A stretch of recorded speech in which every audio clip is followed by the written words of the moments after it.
Welcome back to another episode of Liminal Phrames. I'm your host, Nathan, joined by my friend and co-host, Darren King, also known as ExoAcademian.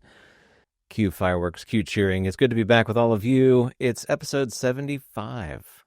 75. Darren, I don't know how we got here so fast, but it's great. I enjoy these very much. They're restorative for me. I enjoy these conversations and these explorations that we've shared together. And today we will be exploring, again, some new territory and some old, as we often do. But before we jump into all those things, I always want to check in with you. How are things going? I know you had a good chance to catch up just the other day over pizza. That was awesome. I hadn't seen you in person maybe since the retreat we went on, so it was really good to do that again and kind of get caught up on each other's lives. But fill us all in. How are you doing? What's going on? I'm doing great and looking forward to the shift in weather. I often say that, but over the last couple of days, you probably are experiencing the same thing. It's dropped into the mid to upper 70s, and we're supposed to have autumn-like weather for the next week or so. So that will transition us into September, basically. So always looking forward to that. This place in the world that we live is so stunning in the fall as well because of the fall foliage and all the colors. So never get tired of that. And as I've mentioned before too, I know some people kind of think of September and school starting and they kind of don't have a great feeling about that, a great association. For me, that was always about expansion. So I always look forward to it and I have that sense again. And of course, that's also going to be practical in the sense that I'm going to be starting this Techniques of Transcendence class on September 9th. Really excited about that. Had a lot of people sign up for that, and that's going to be a really fun journey with a lot of people. And yeah, it was great seeing you and eating pizza and talking about intentional communities and all that kind of stuff in the future, which feels promising even in the midst of the chaos we feel as well. So that's me. How about you? What's been happening? Yeah, it's a big time in my house. I've got both of my kids driving now. My oldest is driving on his own. He's starting his senior year.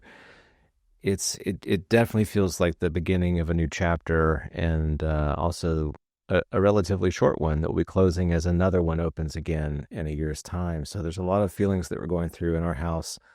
Just recognizing that our kids are, they're becoming adults. They're getting older. They're transitioning into another phase of their life, and how exciting that is and how scary that is. Because not only are they doing a transition, so are we as transitioning to parents who have adult children. So it's a whole different thing now, and it's exciting. There is a lot of energy to that, and it's just fun. It's a fun time.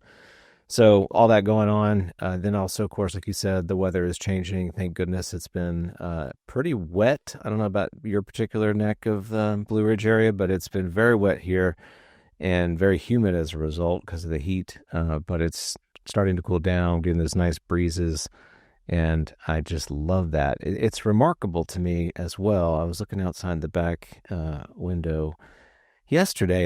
Everything's green and there's just so much life. And I was like, in 6 weeks it's going to be oranges and reds and browns, and I mean, just that short period of time, 45 days roughly, it changes. And how wild is that? It's really, really cool. And I'm glad that I've had so many seasons of life that I've lived through where I can now really appreciate every one of them. So all that said, it's good. Everything's going well, and I'm excited to be chatting with you. There's a lot of territory to cover on this show.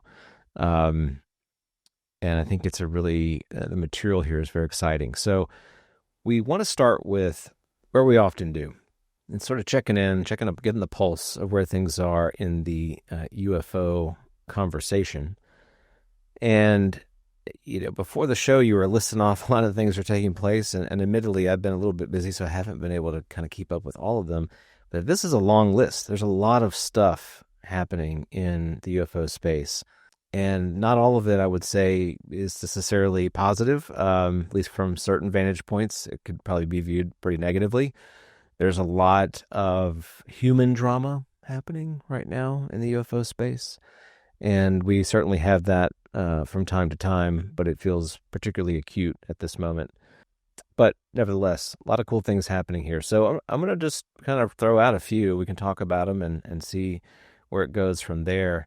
There's been a lot of sort of excitement and swirl and churn around this upcoming hearing that's happening September 9th. So not long from now, we're going to have this hearing on the Hill.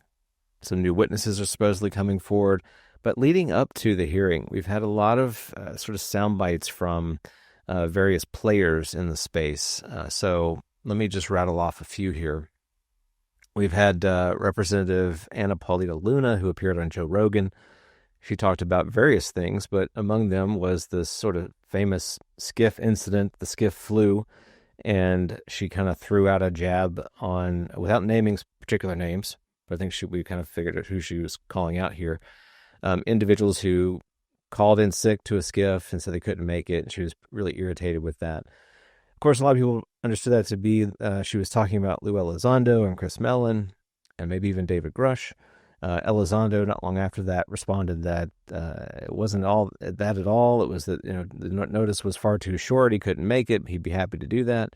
And then you have proxies, like people who are involved with both of these folks, starting to kind of attack each other about what's going on there, what's the real truth. And the result, I think, from the casual observer is, what is going on here? This just seems like a disaster.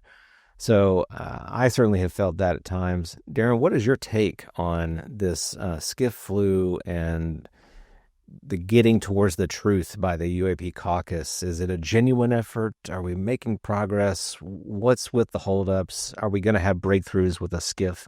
Is that really the solution to all of our problems? What are your thoughts? Yeah, it's a bit of a mess, definitely. I think that what's happened more recently is that we've become aware of some of the dysfunction in the system. The truth is, I think that dysfunction's been there all along. We just haven't seen it so apparently. And I'm aware of situations behind the scenes where different people's personalities get in the way and people start conflicting with each other. We also have issues of not just personal distortions, ego getting in the way, but there's also the issue of just different worldviews. People have different worldviews and assume we're talking about the same thing when often we're not. So this fill-in-the-blanks phenomenon known as the UFO phenomenon is complex, to say the least, and many people think they know what they're talking about, and they assume other people in the room are thinking the same things, and often they're not. There have been times where I've been in meetings where different UFO organizations are coming together, as well as some people from government or ex-government, and it's become very clear to me by the end of the day that there's a lot of disagreement, misalignment that in some ways was always there. It just was never voiced. And so it becomes difficult to form consensus because of those distinctions and those differences. And that's just amongst the people working on this kind of topic. So imagine how complex it would be to get purchase around disclosure on a society-wide scale. It kind of demonstrates how complex this is going to be, how messy it's going to be. And I think it makes us sort of, buckle in for a while in the midst of this, because it's more complex than people realize, and worldviews, personal distortions, all that comes in. When that hits the mainstream, it's not going to stop. It's only going to increase. Yeah, I completely agree. And glad that you raised that. I think we need to ask ourselves, does everyone really operate from the same framework? And do they all have the same agenda? I think it's pretty clear that's not true. There are a lot of different players. And so it's this interesting interplay between these factions, these perspectives, that is just reality, folks. I mean, there's no other way around it. It's not like you're going to have everybody get together and be on the same page. And so what kind of disclosure emerges in a certain way is it is a consensus disclosure, right? And it could be a messy consensus disclosure, where not everyone is happy with any aspect of it, but we're getting something, right? That's kind of the nature of things in some ways, at least when there is a striving towards something, a collective striving towards something. You certainly have room, and I'm not gonna throw it out because I think it's very realistic. There's always room for the unknown disclosure that arises that comes from none of these players, and sort of interjects inserts itself into the conversation and catches everybody off guard. In some ways, those can be better because they don't allow people time for the posturing and the game playing, and then it's pure sort of reaction and change to that. So I hope that something like that occurs. I think those moments are pretty interesting, pretty revealing. And sometimes people will put aside their differences when those moments arise, right? So when sort of a catastrophic disclosure, which I don't necessarily know if I necessarily love that term, when that does happen, or if it does happen, sometimes the best in humanity can respond to that, to that catastrophe. So yeah, interesting times there for sure. The other thing that I heard recently is that, and this came, I guess, through Ross Coulthart on a News Nation sort of post, that he had heard that Kash Patel, the director of the FBI, is potentially investigating some UFO witnesses who might have been murdered. That was an interesting soundbite. I don't know the source of that, but Kash Patel, certainly a mixed bag there, I think, from certain perspectives. Maybe that's true. I don't know. It's hard for me to gauge the veracity of these claims, because these same players, these same actors are doing other things that don't necessarily seem to be, genuinely motivated or sort of morally upright. And so I kind of struggle with some of these claims and whether or not they're really happening. But Darren, what is your take on that? Do you think there's some truth to this, that there are investigations into UFO whistleblower, potential witness tampering, or witnesses getting hurt? What are your thoughts on that? I do think there probably is some kind of investigation underway. There certainly is a history there, for sure. I have no doubt about that. But I think I definitely hold off on having too many expectations here because of the people involved. And this is part of the challenge in general, is that some of the people who are most vocal about moving towards disclosure are, on a Tuesday or a Thursday, vocal about some other topic that I have no interest in whatsoever, or that I myself would say is basically a delusion that they're entertaining. And so for the general public, especially the general public that is sort of, left of center, they look at all of this as basically conspiracy theories and delusion. And so this is part of the challenge, again, of how this is ever going to get purchased in the mainstream. Is there even such a thing as a mainstream anymore, where there's enough of a majority that we could actually speak of that in a coherent way? So I did hear about this, but my immediate reaction was lukewarm. I'm not confident at all that Kash Patel is the guy to expose that, to get to the bottom of it. I don't think he has the moral fiber or the integrity or the sense of obligation in his role to get to the bottom of the truth. I think the second that any of the gatekeepers would threaten someone like that, either directly or indirectly, they probably would back off. We've seen that kind of thing happen already. So honestly, I think we can't, at the end of the day, divorce the nature of what's trying to be exposed from the people who are tasked with actually exposing it. I think that is a challenge, and we keep running into it over and over again. Yeah, I agree. Time will tell. And so even if you may not agree with the politics or, the perspectives, I still think that truth can emerge regardless. And I'm hopeful that it will, that we'll get more clarity, even with actors that may not necessarily be good faith. But we shall see. There's also been a lot of conversation coming out from Representative Burleson. He seems to be kind of a front runner and a spokesperson in a way for the UAP caucus, or at least he's very transparent, or going on a lot of shows trying to explain what's happening behind the scenes. I think he was on an X Space recently as well and talked about quite a few things relative to Grush and the skiff and all these sorts of matters.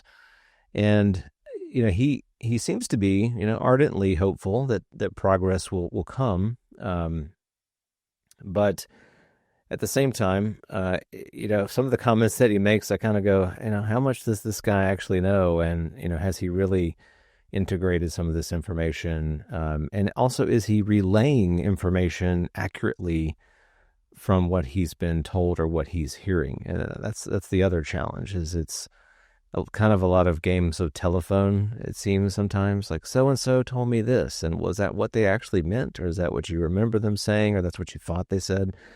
So that can be a little bit confusing, particularly with respect to statements from David Grush. I think I even heard that the ICIG investigation is in fact still ongoing to some of these claims that Grush has made. So it's very confusing to an outsider who isn't really privy to the backdoor conversations. But I mean, I'm grateful that Eric Burleson is more vocal. I think that's certainly better than not. But what are your thoughts on Burleson and some things that he's said recently?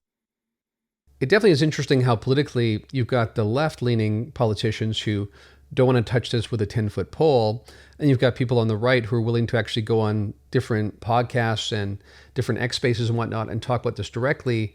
And he certainly is saying the right things in terms of really wanting to get to the truth. I have a couple of quotes here actually from him that he said recently that we can sort of unpack. One thing he said was that the Office of the National Security Advisor is handling these UAP special access programs. That's the first thing he said. And then he said as well, quote, "The more that I've looked into this, it seems like what they're mostly worried about is criminal activity that they have been involved with, whether it's financially or otherwise. I think that if you're going to get any kind of level of disclosure, I have become convinced, and I can be convinced otherwise, but right now I'm convinced that if you really want to get to the truth, and you want to get to the truth quickly and have quick disclosure, then you offer amnesty in a short-term window. So you say over the next year, for example, anybody that comes forward and confesses their sins is receiving amnesty, and after that, it's not there. This will force some players to come forward," unquote. So that's interesting. This has been one of the topics of contention in our community, is whether or not amnesty should be offered for the various reasons that you already voiced earlier in terms of Ross Coulthart and this talk about Kash Patel investigating potentially the murdering of people. Does it stretch to that level of amnesty that you basically let people off on that kind of thing? Or is it something not as severe as that? I think this is true. I remember having a conversation with Lou Elizondo in a meeting I was at last year, where I asked him this directly, even after what he's experienced in terms of pushback in his official role and threats that were lobbied against him, whether or not he was for amnesty in this sense. And he said yes. And he had the same suggestion that you put it on a limited term window and say, if you want to have access to this, then you come forward in the next period of time. And if you don't, then it's off the table. That may be what we need to have happen to move this forward. And I'm certainly open to it. I think that at some point we have to reckon with this, and there has to be some movement on either side. And we can't treat this in too black and white a fashion if we're going to actually see purchase and see engagement on these topics. And we do seem to be a bit of a logjam right now. So that might be what helps move this forward. On September 9th, when we have these different whistleblowers coming forward, I think we've heard 5 or 6 mentioned at this point. Even the talk of eventually having hostile witnesses come in and forcing them to testify, preferably under oath. I think this is how you actually get this to move forward, is you have some legislation in place, something like the Schumer Amendment, and then you have the power of the law behind you. You subpoena people, you come in, they have to testify under oath, and you pair that with this amnesty program. Maybe that's what helps us gain purchase. That's kind of my perspective. Yeah, I definitely like the idea. I think the question I have is whether or not amnesty is within the power of these representatives to grant, right? So it's certainly a good idea, and I think would be a nice carrot to bring people forward. But there seem to be elements that are missing in the equation, and I'm alluding to things that other witnesses have said, and that is that, if you're really going to put your neck out on the line, not only are you going to need amnesty, but you're also going to need some level of protection, because it's not just a matter of, hey, we're not going to prosecute you criminally for maybe things that you have or haven't done, but are we going to be able to provide you with literal security, physical protection for yourself and for your family? Are we going to make sure that you can still, survive in terms of, what if you lose your job? I mean, all these things could come into play, even if you're doing it by the book, even if you think you're going to, be granted an amnesty, you could still be worrying about who's behind you looking over your shoulder. I think those are legitimate concerns. And, is there in fact a witness that exists who doesn't have family entanglements, doesn't have ties to expecting a certain kind of life, that is willing to go out in a blaze of glory, so to speak, an Edward Snowden, if you will, who would be willing to kind of put it all out there, consequences be damned. I don't know. I don't know if a person like that truly exists. And that's why I think there has been a lot of effort to try to move things forward as a group, right? So there is strength, there's some truth to the fact there's strength in numbers. So if it's not just one person coming forward, but a collective of witnesses and whistleblowers, all kind of saying the same thing, backing each other up, that does give it more teeth. But again, will we see any truly true passage of this kind of legislation? Is there agreement in both parties to get this done? I just don't know. The political world in the United States right now is, I think, a clown show, to put it mildly. So we shall see. I've also seen quite a lot of chatter recently, Darren, on the Nazca mummies, these tridactyl type beings, and of course, you and I made a kind of joke about that many episodes ago when they first came out, and it seems to me that, and I've been following this a little bit. I'm not trying to say it's all illegitimate, but there seems to be a mix of truth and potential falsehood here, as often is the case with many UFO accounts. There seem to be some sort of mutilated bodies, kind of concocted, bodies that aren't real, and there seem to be some that really do seem to have some, inexplicable qualities that seem, humanoid in shape, and they're not cobbled together from different parts of a llama or whatnot. So do you think this is getting some traction? Do you think we're going to see some, further scientific study from additional reputable analysts, both, in the U.S. and elsewhere, kind of leading to some breakthroughs here? What do you think is going to happen on that front? It's been interesting because, like you kind of hinted at, I've only been looking at this tangentially up until now. And partly because I've heard some of what you discussed there, that some of this has been hoaxing. Some of the people that were involved in the initial, coming forward and making this available to people publicly actually had histories, I think, back as far as the 90s of actually conducting hoaxes. And so that definitely cast a strange sense over the whole thing that made me kind of avoid it.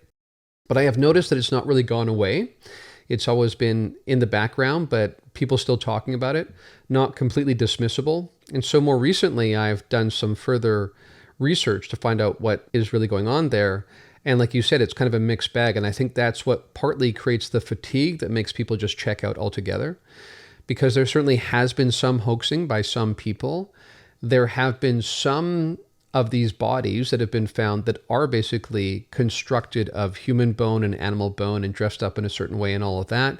But that's not necessarily just because of more modern hoaxing. That's because apparently in some of these caverns that were found, in certain of the more front-facing parts of the caverns, there was sort of like this paying homage to these beings that have been discovered by creating basically replicas of them, just like we see cave paintings basically replicating what people apparently observed and interacted with. So that kind of changes things. And apparently in deeper levels of these caverns, they did indeed uncover these specimens. And that now that it actually has been passed on to academic institutions to do the real deep forensic work, there apparently is something legitimate there. There does seem to be a sense that some of these represent a different kind of life form, not human, humanoid, 3 fingers, that kind of thing, hence the name.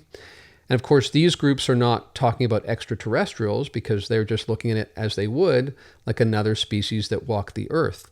Of course, we think back to the Solarian hypothesis that we discussed with Bernardo Kastrup, and even the recent Orb and Sphere network, and Dr. Villarreal's contention that this might have been some sort of network that's been above the planet and watching over the planet for as long as we can remember, perhaps.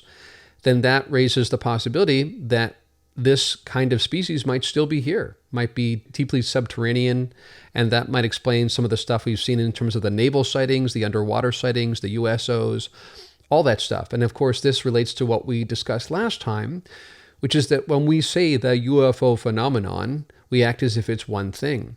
There's that Jim Semivan quote that makes the rounds every few weeks. I think the frustration there from my end is that he talks about there being an entity, one singular. There's many things going on here. Some is organic, some is native to the planet, some is multidimensional, though we've got to unpack that as well. There's the time factor, all of it. So when it comes to these mummies, there does seem to be a there after all, and I'm looking forward to seeing what comes up in the months to come. Yeah, I agree. Keep our eyes on that one, see what's going to happen there. I remember too another sound clip or soundbite recently that the Sean Duffy, who's I think the director of NASA, said that he's asked for the alien briefing and he's yet to receive it. That's kind of interesting too. That there's more folks in sort of the agency type head groups that are seemingly willing to talk about this more in public. Even if maybe half jokingly, but they're more comfortable talking about it. I think even I recall there was an interview with DNI Tulsi Gabbard where she, kind of cagedly sort of referenced, aliens, and that she would, talk about it when the time was right. It was a very interesting phrasing that didn't pour cold water on the topic outright. And so that's quite interesting. And of course, we've heard from a lot of different folks in the administration that they're really trying to push for transparency and kind of release information, but the rhetoric hasn't necessarily matched the action. So we'll have to kind of keep eyes on that and see if that does kind of prove to be true and more information be revealed. So there's a lot of stuff, right? There's a lot of different items happening right now in the space that in some ways, Darren, I feel doesn't lead to clarity. It feels like it's kind of leading to quite a lot of distortion in the picture. And, you and I have talked a lot about distortions and how that gets in the way of really discernment. And this feels like maybe because we're so proximally close to another UFO hearing, this is often the case. We get a lot of drama leading up to a hearing, and seems to be a pattern. So what do you make of all this? I mean, there's just so much going on. There's so many different seemingly factions and agendas and sort of trains of thought and lines of inquiry. Are we going to see some emergence of kind of a singular source of information, a revelation, if you will? Or are we going to get more of the same in terms of this mudding of the waters? And how do we, as the people that are interested in this, how do we maybe kind of avoid the distortions or transmute those distortions into something that sounds and appears to be clearer? Yeah, it's a good question. And, we had entertained this privately because it gets difficult when you've been in the mix for years to get a sense of how much traction has there been, how close are we to some moment of purchase. And certainly even in the last 3 weeks since we last recorded, a lot has happened. When we did our usual catch up and sort of name the elements, there's numerous elements. And like you said, there are people at the highest levels, leading agencies, who are talking openly about this topic. On the other hand, the nature of these kinds of people, they're not traditional politicians. I know some people would say that's a good thing, but neither are they necessarily of high moral caliber either. So it's not like we've switched out the bad players with the good players. And even when we have some of these heads of agencies making comments about, I need the alien briefing and all that kind of thing, people, again, fill in the blanks of what they think that means. And this is something I've discussed before because in scientific circles, you have peer review, you have a really close examination of data, and you have to demonstrate things one step at a time. This is partly why people have had the frustration with Skywatcher, but it's because they're trying to get this peer reviewed and whatnot right now. So in that sense, you get a lot of people's distortions ending up filling in those blanks. And again, people talk as if they're talking about the same thing, but they're actually not. And then there's the complexity on top of that of, even as we get traction in terms of new hearings and things like that, is the nature of the truth so complex and so discombobulating that it itself makes it difficult to gain traction in the mainstream? I think that's quite likely, especially because of, as I said a few minutes ago, because this is actually numerous things going on. I think that some people will take that as there's too much confusion here, there's too much unclarity, this can't be true, when actually it can be numerous things true simultaneously. So in a sense, I don't really have a felt sense of when this is going to pass some sort of threshold where we say, aha, finally as a civilization we're engaging with this. I do think you can make the argument pretty compellingly that we are incrementally getting closer, that each time, while people within our community are frustrated that we don't pass that final threshold, it is gaining purchase in different parts of our society. And most people now would talk to the average person on the street or their family or a colleague at work, and most people have heard something about this by now.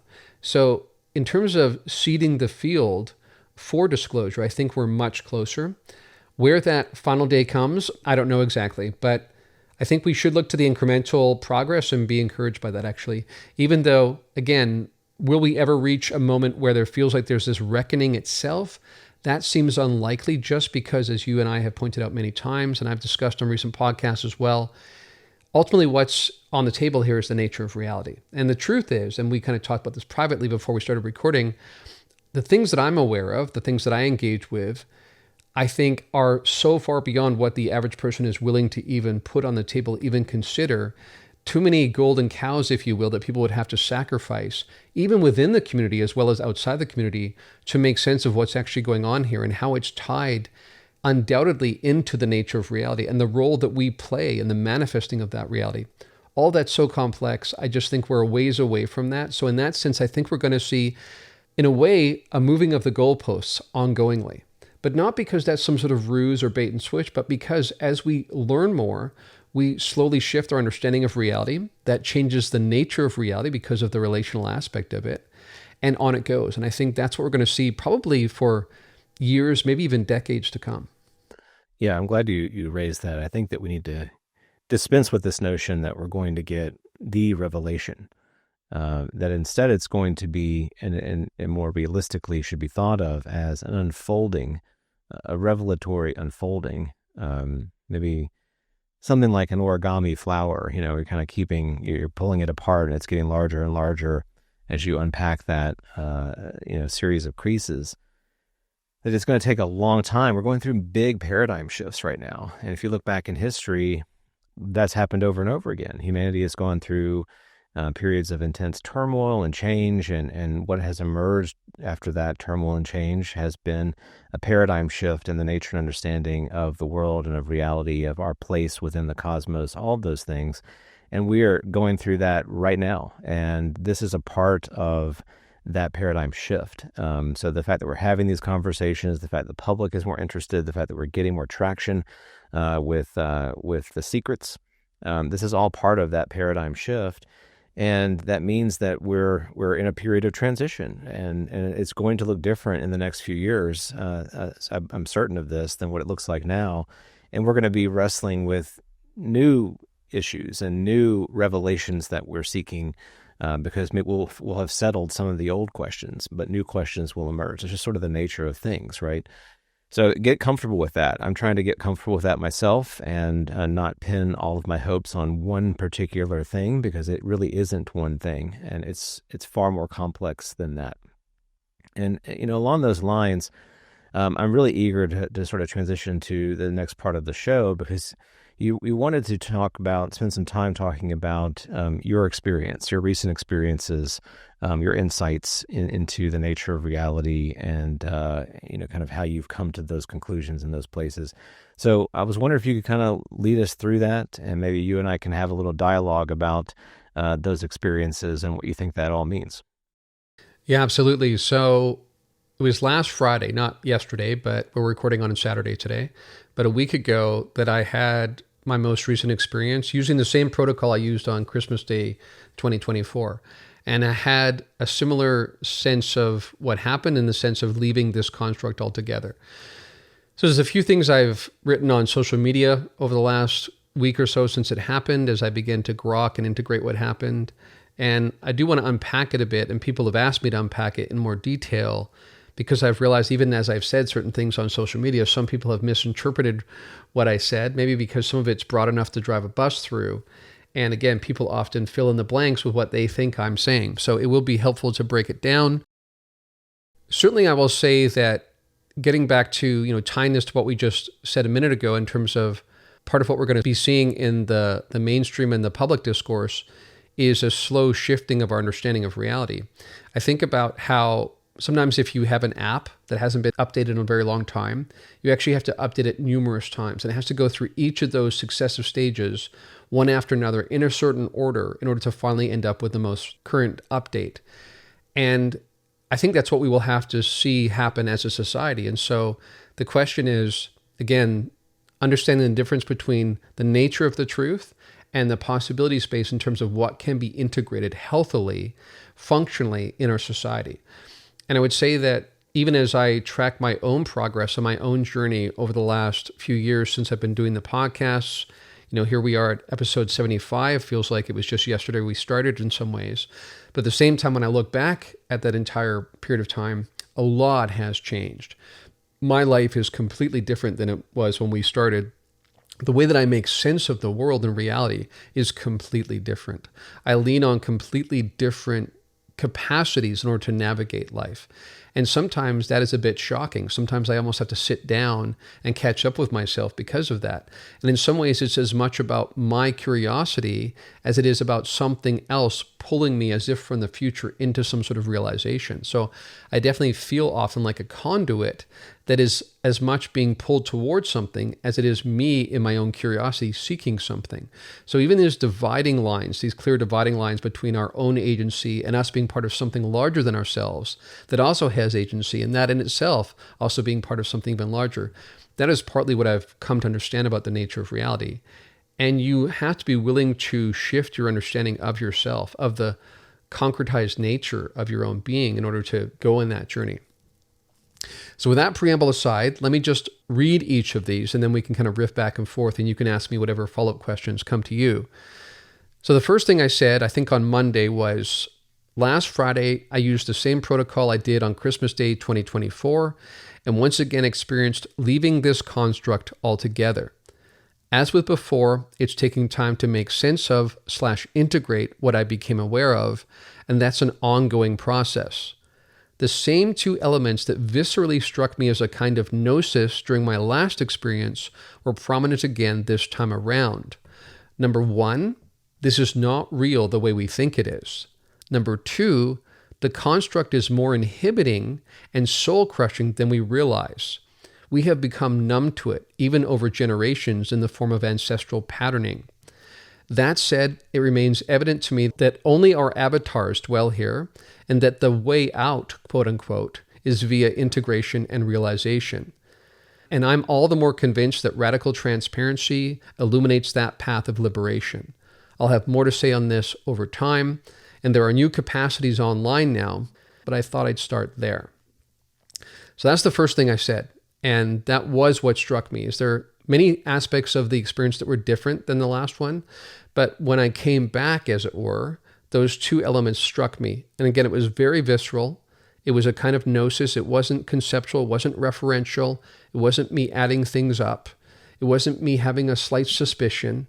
It was a direct knowing that this is not real the way we think it is. The same way that people who have NDEs or contact experiences sometimes talk about this, that once you have the contrast, then you have the capacity to recognize what this is. That's what it was like for me.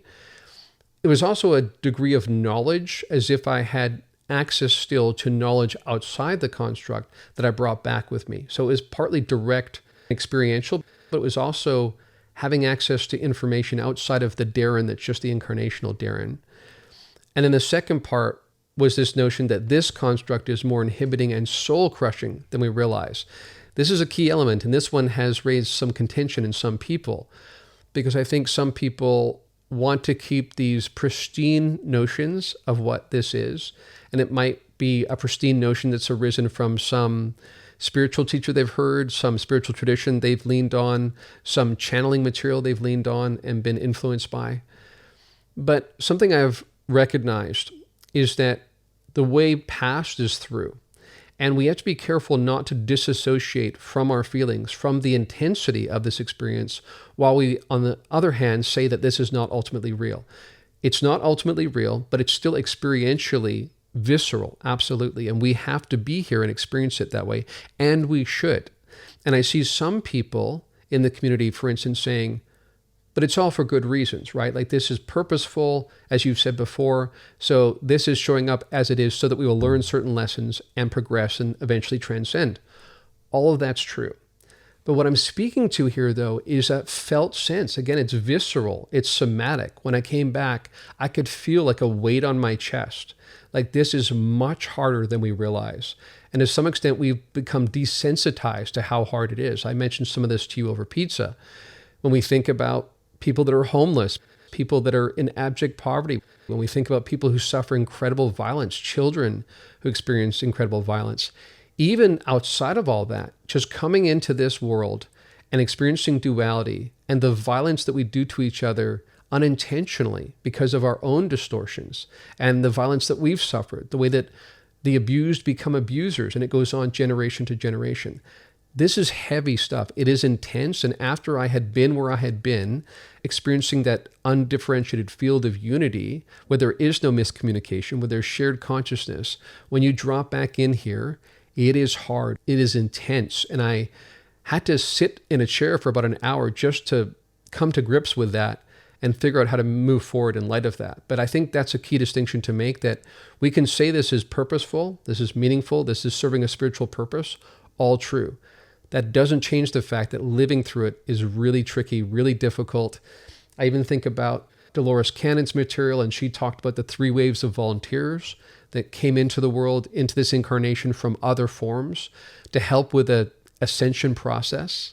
And the first wave, she pointed out, many of them were suicidal. That's how intense it is. So you can come in with the best of intentions. You can come in having experienced collective consciousness in the shared field and still be completely overwhelmed with the density and the violence of this world. That's something I felt really prominently when I came back. Wow.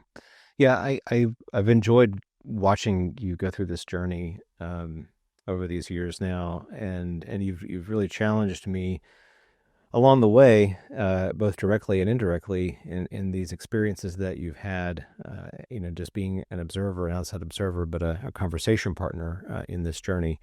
And, there are a lot of things which come to mind as you're sharing the experience. I certainly have a little bit of my own experience with that, that kind of gnosis and that felt sense of reality rather than this sort of strict, maybe linear sense of knowledge. It's a very different feeling. It's a very striking contrast to what you might learn in a classroom versus what you just instinctively understand and know. And I think it can be difficult for people who've never had an experience quite like that to understand what you're talking about. And also, we're so steeped in that academic way of understanding and knowledge that there might be a lot of resistance to this idea. I don't understand what you mean. That's just all, poppycock. It doesn't make any sense. So it can be very difficult for folks to really listen to that. And I also think we have to acknowledge that, there are elements to your experience which our modern sensibilities are really affronted by, right? Because it's sort of this idea that there's a mystical knowledge that you can kind of get close to touching and feel and understand and grok, and that if you've not sort of tried to pursue that or set yourself on that path, that you're not going to get it. And so people kind of put their hackles up and be like, well, I mean, I can find the truth on my own. Like, I don't have to necessarily try for this, in this particular way, or follow a certain kind of teaching. And knowing you, I know that's not anything that you're advocating. Is you're sort of saying like, hey, follow me.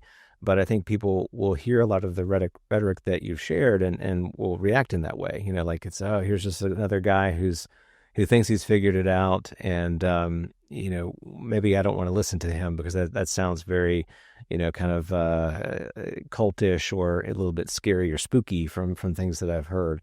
So I wonder if we could maybe start there. And a lot of other places I want to go too, but if you could start there and address that concern, because I know that you understand it. I know that you wrestle with that as well. What is, if you could maybe put it into words, what is the recommendation for people, to try to get a better sense of this? I certainly never hear you say, when you say things like, reality is not what we think it is, and this construct is inhibiting and soul crushing, I never hear you say, well, it's time to check out, let me punch my ticket and just, hit the eject button. I never hear you advocate for that. And, people just kind of saying, I just want to end it and get out of this construct altogether.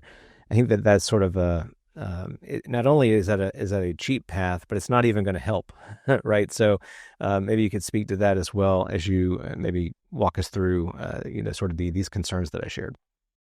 Yeah, those are good concerns, and I have definitely given a lot of thought to that. And to the last point there, I just say absolutely, in the sense that we are here purposefully, that's true.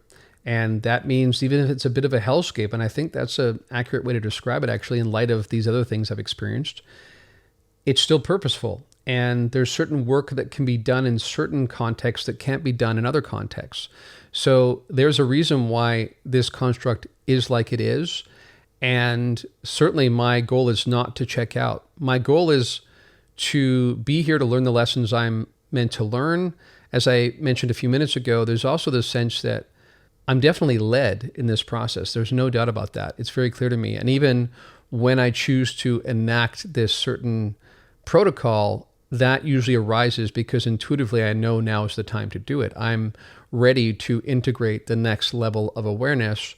And then that ultimately, translates into what I teach and try to model and that kind of thing. And I would say also that when I'm in the process, it's incredibly overwhelming. Like it does feel like you're going to die when you're in the midst of it. And there's so much information that's trying to download into this frame that is an incarnational being that it feels like it's going to explode your brain. When you're going through this, your body's shaking, you feel this incredible friction and noise in your ears, your eyes get hot inside your eye sockets. It's incredibly overwhelming because this higher dimensional frame is downloading all this information into this body that's not really meant to hold all of that. And you have to, over time, build up a kind of constitution that can handle it. So I do sense that there's this kind of proactive, strategic way that this is rolling out over time, that I'm being called to go back into this protocol when I've integrated to enough of a degree that I can handle the next level. And part of the reason why, even though people have asked me, what is your protocol? I'd love to try it myself. I don't tell people for a couple of different reasons.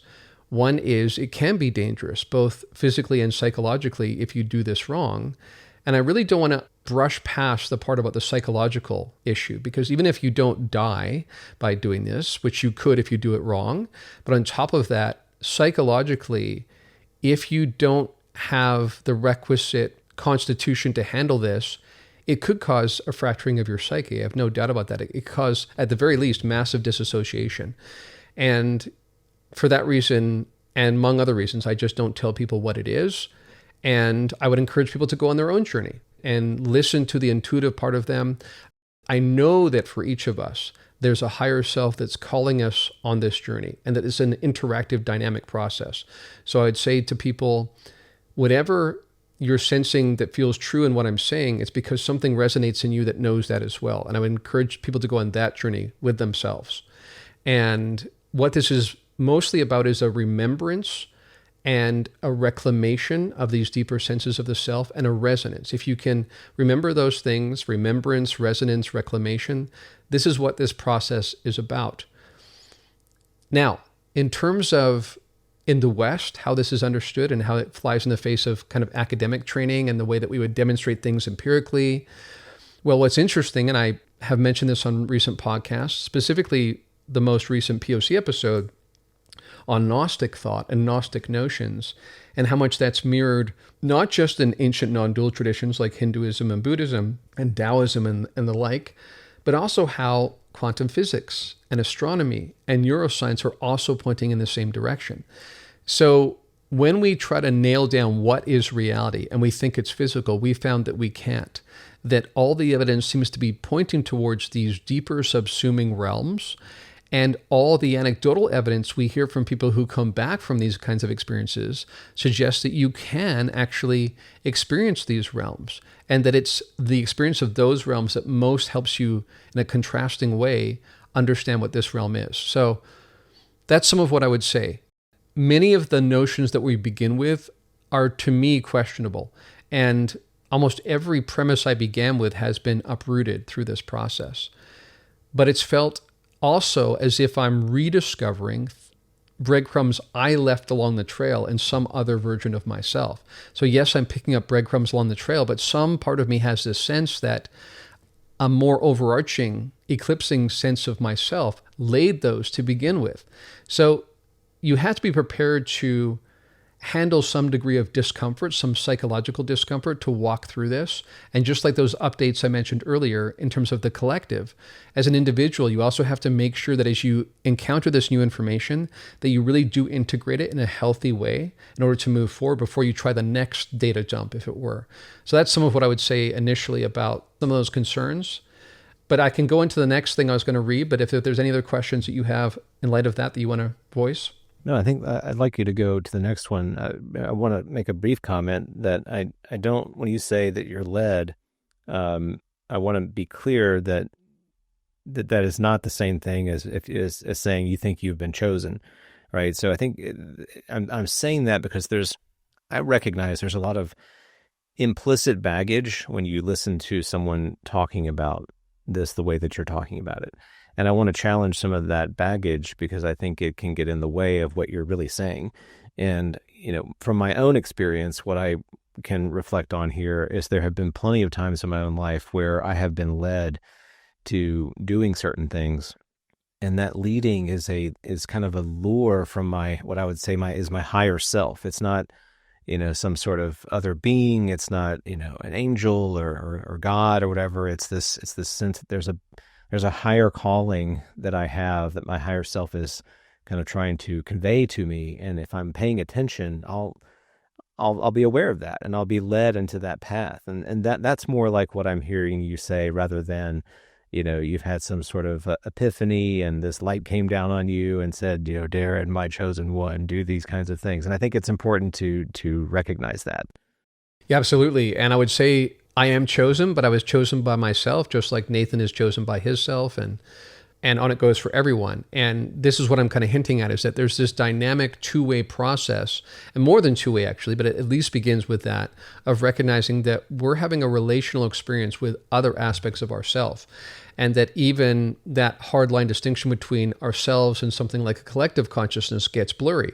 I've had that experience as well, that I still feel this I amness in this kind of alternate kind of modality, but I'm also part of a collective shared consciousness. So that is key. And I think, again, the misnomer there is the starting point, right? People assume that I'm an agent that's walking through the world in a linear fashion, and that's all there is, right? I deal with a chaotic world that's just throwing things at me randomly, and that's how I move through the world. That's what life is. I think all of that's wrong.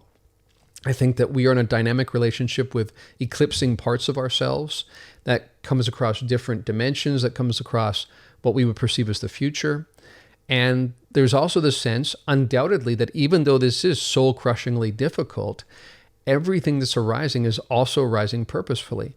Part of what I have come to understand in these experiences is that down to the most granular level, everything is precisely designed.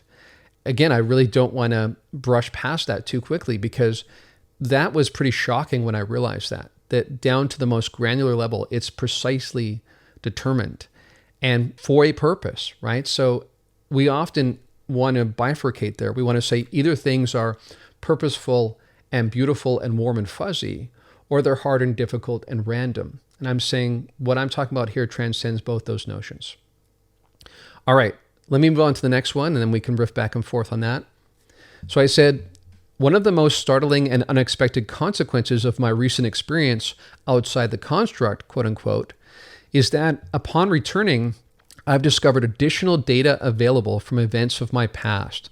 In other words, when I reflect on a memory now, there's information there that wasn't available previously, sometimes including a shocking degree of emotional intensity. It feels as if a filter has been lifted, and this applies across an untold number of past events. I'm still uncovering them. It is akin to what people call the veil of forgetting, a partition established upon entering incarnation being partially removed. It makes one look at this entire experience very differently. More to unpack soon. So let me end there for now and get your feedback on that. We talked a little bit about this in the past. There are vantage points of memory that we can sort of fall into, and sometimes it takes experience to gain that new vantage and to be able to see the deeper layers to what we would call past experiences, prior experience. So I certainly resonate with that on some level, that, as I get older, as I gain more experience in this incarnation, this life, that events from my own past take on different meaning, in a sort of a tutelary way, or, as you say, kind of the veil of forgetting, in a way of remembering, things that I had forgotten, right? But I wonder, if we could get into some more specifics there. And I want to make sure you address this too. First of all, what are some things? Can you give us an example of what you're talking about? But secondly, how is someone to know that this is a genuine remembrance and revelation of something that you have forgotten, as opposed to an implanted sort of imaginative interpretation of a prior event or a prior experience? That's a really good question. I'm glad you brought that up, actually, because this lands me at the notion of gnosis again. And I've heard this being said, in our community in general, is when people talk about remembering a past life or remembering an encounter on the craft. And when they think about the incredible capacities some of these beings apparently have, they think to themselves, well, how do you know that wasn't just planted, right? How do you know that memory's not just planted? And on top of that, we do have screen memories that have been planted. I think often for the psychological comfort of the human, but nevertheless, we do see that. And again, I would appeal here to this sense of gnosis, that because we are an extension of the totality, this is the key distinction, right? So we think that duality is real. We think that Nathan is distinct ultimately, ontologically, from Darren. That's not true. And neither am I distinct from the cabin I'm sitting in or my cat that's sitting off to my left. And because of that, and this relates to the notion of the Akashic records, different terms used to describe the same thing, we can dial in to different aspects of ourself at different levels, different dimensional frames, if you will, and have access to a felt sense of the world, if you will, from that perspective. And so all I can say is, when someone says to me, I love my mom loves me, and I would say, well, how do you know that your mom didn't implant that memory? How do you know some alien didn't implant the notion of a mom, right? It kind of goes on and on. At some point, you have to rely on something as a first principle, right? And for me, once you start thinking about history, human history, shamanic cultures, you get outside this Western notion of there being an objective reality that's out there, that's distinct from me. Once you obliterate that notion, and I think, again, even evidence in physics, astronomy, neuroscience is in the process of obliterating that distinction. As that happens, you realize I am reflecting on my self-experience. That's why I know. So let me break this down a little bit, because some people have wondered if I meant that I had all these memories of past lives come back. And that's not what I meant by the veil of forgetting. What I meant by the veil of forgetting in this particular case, and how that had been partly removed, was I think that even this associative memory of being in a state of being where there's shared consciousness and connectivity, that alone, in contrast to what we experience here, where everything feels divided and separate, and everything's always about competition and fighting for resources, that distinction alone, having that ability to know the difference between those two, was what was so shocking to me, because I had this felt sense of what it's like to feel that connectivity. And so when I came back here and I would remember all these different events of my life, I would have that association available now. So each of those events felt actually a little bit traumatizing. I had to readjust to the fact that there was this degree of shock in my experience. And what's very, very interesting is you get really subtle and you get really still and you tune into this intuitively. You don't use your left brain at all. It's a very intuitive process. You start realizing that some part of you does know. There's this subtle sense of dissatisfaction. And this is spoken to in Buddhism, right? There's a subtle sense of dissatisfaction that this world will never deliver what we want from it, that there's something inherently wrong about this. And I think it's because we all deep down do have that memory of this interconnected field where even distinctions of duality don't exist at all. And that, as I said in a recent podcast, even the possibility of lack isn't there, right? Try to wrap your head and heart around what that means. That's what it was like, is that I had that memory, so that now when I relive every memory of my life, there's also that comparison to what I had experienced somewhere else in some other frame. And I was also therefore getting the access of that witnessing perspective, looking at that event from my life. So this is something that's talked about in non-dual circles. Even someone like Eckhart Tolle would talk about this. Actually adopting the practice of being the witness so that you can watch your experience without being so fused with it. That's a good practice in general to make progress and spiritual growth. But this wasn't something I was choosing to take. It's just that now when I think about these different events, I have access to an aspect of myself that is the witness outside the construct. And so, for instance, something as seemingly normal as coming back from the coast, coming back from Savannah, Georgia one time on this trip, and pulling off on a exit and filling up with gas and looking at all these fast food joints, right? We think this is the wonders of the modern life, right? That you can have this easy access. I actually felt this horror in this one memory of coming back from Savannah and pulling off and getting gas, because I was aware of just how brutal this reality is compared to what it could be. We as a species could do so much better. We often talk about, yes, it's much less violent and people have, more resources than they did in the past. People live longer. We, generally speaking, have better healthcare. All that's true. I'm talking about a much deeper level of when you have a felt sense of being connected to everyone and everything, you would build a very different world. Your society would look very, very different. You wouldn't rely on something like capitalism to run your society. That's what I'm talking about, is that suddenly that felt sense of that entire filter being removed, so that when you relive each of these memories, it smacks you in the face, like it's really intense. And so I've even had to practice doing it in fits and spurts because it's too much if you do it in one go. And that's been a big part of what I've been experiencing ever since then, is just taking time to grok and integrate before I go into the next one.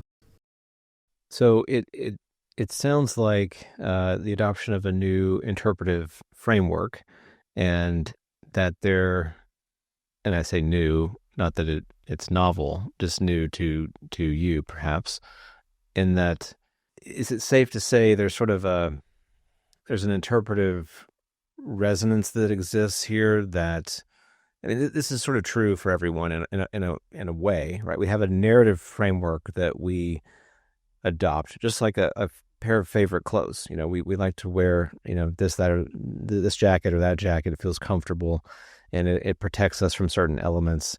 And, we'll wear it when we go out into this environment. And we feel like we're going to have a predictable experience with that jacket and we're going to feel pretty comfortable and protected, right? But we can come to this place where we decide, wait a minute, that's no longer good for me because of XYZ factors. And instead, I'm going to try some other, framework, some other clothing that I'm going to wear. And that gives me a deeper or maybe more nuanced, more complicated perspective on that routine experience I had many, many times. Is it something similar to that? And would you say that there are, many, many layers, infinite layers of these frameworks that can be adopted, depending on, where one happens to find oneself, in one's experience? There's not necessarily a rival point of the perfect framework per se, or maybe there is a place where frameworks are no longer necessary, and that may be something worth speaking to as well. So, what are your thoughts on that? Am I kind of taking a good take on that? Yeah, I would say that, as I mentioned on the most recent POC episode, I used this analogy of, you have a certain framework that becomes the stones that allow you to step across a pond. And then you turn around, you look behind you, and the stones have vanished, because that integration that you have now gone through means that the old scaffolding can fall away and a new kind of framework emerges. And I would say that that is the dance that is ongoing. And that, yes, we should do away with this notion that there is some ultimate sense, because in the same way that saying to your 5-year-old self, you can know everything. You can know everything from the perspective of a 5-year-old Nathan, but it's not going to be the same degree of understanding and depth of understanding that you can have, in your 40s, right? So this comes into play here. And I think I would encourage people to do away with this Western notion that we must have the absolute and final truth.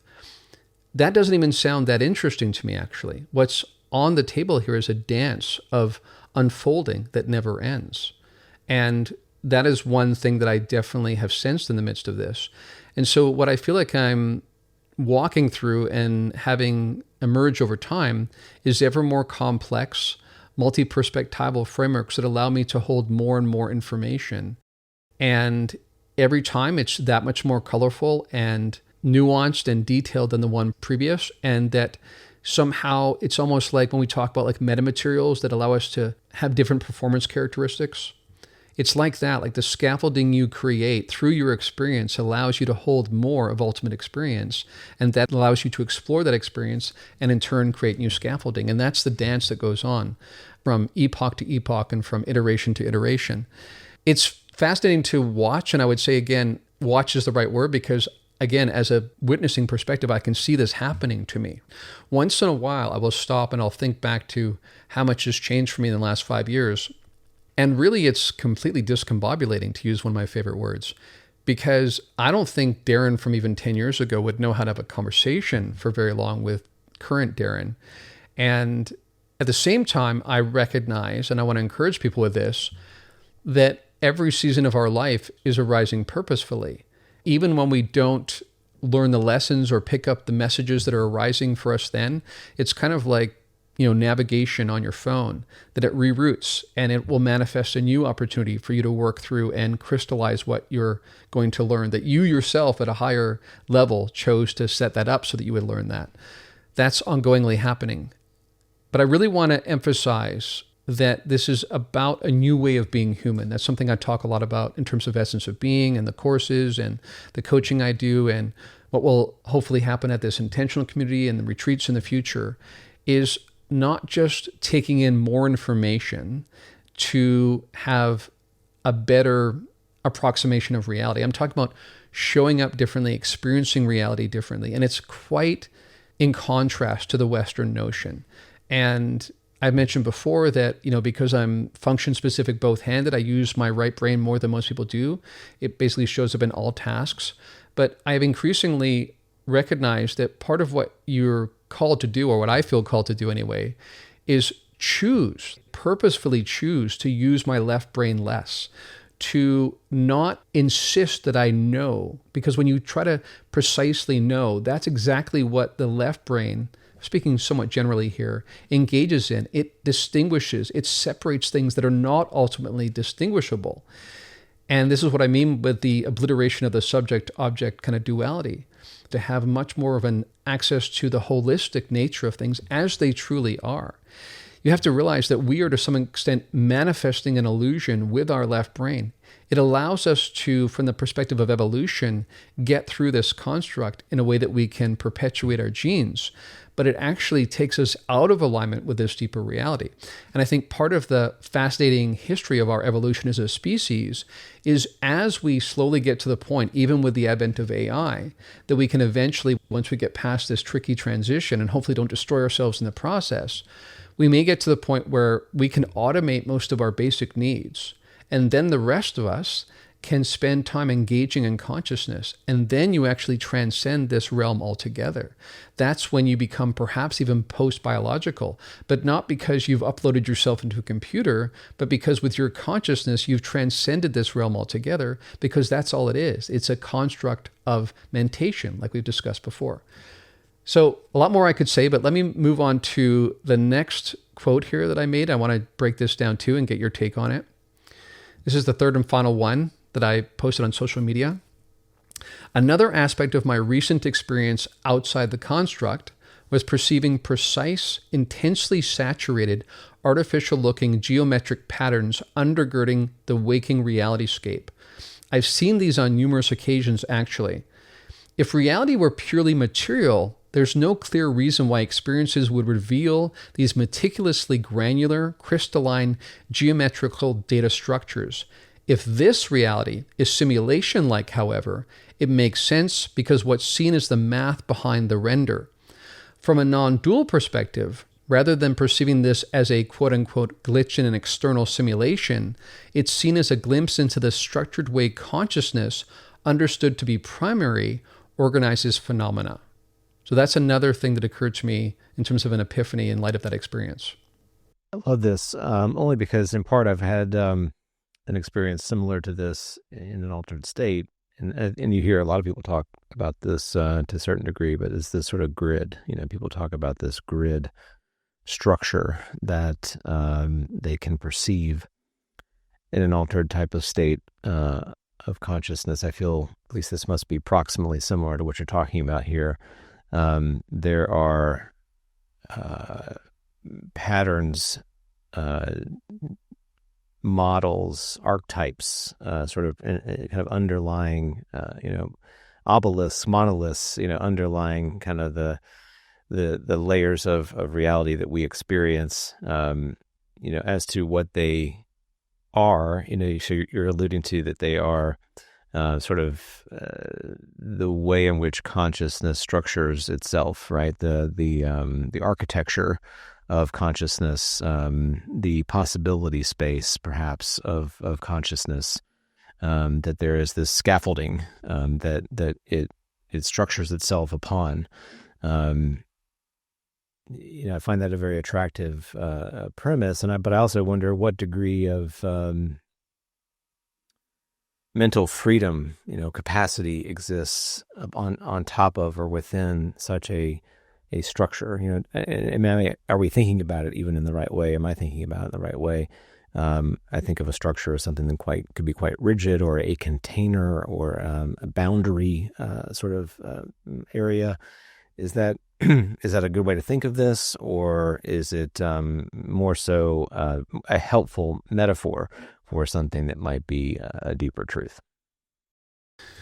Yeah, it's an interesting one, because I think a lot of people, when they first are confronted with this evidence, and again, not just from experiences people have, on psychedelics or in deep meditation or whatever, but even again, when we look at trying to measure the smallest and largest scales in our reality, space-time breaks down, it ceases to be coherent. On top of that, we also have evidence arising out of astronomy, suggesting that our reality might be a projection, that the 3D experience might just be that, a projection, and that it's actually held in 2D form around the ring of a black hole. We might literally be inside of a giant black hole. Then we also have the fact that fractal patterns show up over and over again in nature. It's very evident if you look. So this is not just people pulling back experiential elements in these non-ordinary states. It's facing us front and center in reality. Again, as I've said before, people like Nima Arkani-Hamed, these cutting-edge physicists, are saying that the math itself is telling us that there's something deeper than space-time, a structure beyond it. And I love what Donald Hoffman says here, because he'll point out that a really good theory will tell you exactly where the theory fails. Not just what it handles well, but also what its boundary conditions are. And we clearly know that space-time cannot be foundational. So then you start thinking about, well, does this mean that this is a simulation held in some alien mainframe somewhere and they're actually in base reality? And what the non-dual traditions would say, and what I'm saying here, is that when consciousness is primary, then it chooses to not only populate a certain construct, but it also chooses which color scheme am I going to use, which palette will I use, which mediums will I use, right? So you think about, for instance, I remember when keyboards became really good at offering you hundreds, if not thousands, of sounds. And to some extent, you're just in paralysis of analysis because you're not sure which sound to use. So there's something for this notion of, we're a rock band. Now we have guitar, bass, vocals, and drums. What do we want to make with those 4 elements? And it's infinite what you can create with that. But there's something about saying, in this particular construct, we're going to be a jazz band, we're going to be a rock band, we're going to be whatever. There's something to that. And again, this is also talked about in the channeled material as well, that when you populate a construct, you begin with certain block elements that you will use over and over again. And that's what I was basically experiencing. It wasn't just, yes, perceiving this infinite fractal patterning. And what was interesting is, as I looked closely at one element of it to see what it was, I would find my perception zooming in, and then that itself became the entire pattern again. And so you could go infinitely in this kind of zooming process. I also experienced it being aggressively iterative in a way. In fact, at first, when I experienced this, and I've experienced this a few times now, I did sort of take it as aggression. And this is where you have to be careful about your interpretive overlay, because I was seeing this thing flash in front of my eyes and come straight up into me, basically. And your sense of boundaries are kind of gone because there is no physical self, right? So it's basically coming into you. But then I realized it wasn't aggressive. It was just relentless is what it was. And also, though, even as I was walking around in my cabin, I would look into the hardwood floor, which has kind of a gloss on the wood, and I would begin to see through the floor, through the material realm, and I would also see these geometric structures underneath that. And you may remember when I talked about that really wild experience I had, I don't even remember when it was, a year ago or so. And I ended up going to McDonald's and to get a milkshake, and there was the church with the stained glass windows, which synchronistically connected to my childhood. If you remember, I mentioned being on my porch and looking at the leaves that had fallen, and suddenly realizing that there was this geometric overlay, that it wasn't actually random, it just looked that way. So then you start realizing, again, in light of the sense that this is all a setup, is a cosmic setup, by some higher iteration of ourselves, we set up the experience of the stage so we can walk around as if we are the characters. These are literally stage props. When you're in the audience, it doesn't matter whether or not that gold sitting in the corner is actually gold. It just needs to appear like it's gold to serve the narrative purpose in the play. That's basically what's happening. That's basically what our science is even telling us, that when we study things really closely, it breaks down. It's only real enough to be experienceable, and that's it. And that's kind of been my experience. And in light of that, you come out with certain revelations about how you want to live differently, which we can maybe close on.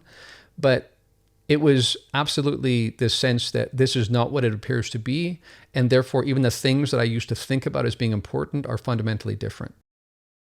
Yeah, so this makes me think about mystical experience and the ineffable, but also about art. You alluded to it there with the stage analogy. I think about it in terms of, as you said, sort of the symphony, the orchestra that you have, the instruments, but also you could think about it in terms of painting, the color palette which you work with and what you create out of that color palette, and the negative space on the canvas that you're using as well. And we could get fixated on the pigmentation and on the chemical processes and the all the different facets and components of what constitute color and perception. All the quantized elements there, and then by that intense fixation on that level of detail, we can't see the art at all.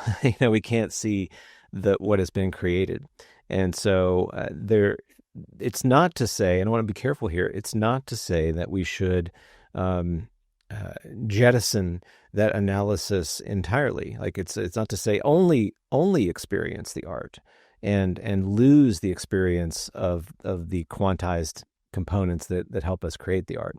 It's not to say that, I don't think. I think it's to appreciate that, but remind ourselves that there is this grander tapestry. There is this grander experience of which these discrete things all are composed together, comprise. And it's incredibly important that we, allow ourselves to be present to that. And there's a great degree of freedom in that perception, right? So if you think about a sort of locked in sort of syndrome where you can't experience the art as it is, instead you can only experience it as the little bits and pieces that make the art, that comprise the art itself. That feels, to me at least, very constraining. And so there's a freedom in our ability to appreciate the spectrum that is there, and to kind of shift our awareness across that spectrum. I think that creativity is such a great word to use when it comes to consciousness, right? Because there are so many aspects to this where the creative impulse is truly bound with the sort of instinct, the root nature of consciousness itself.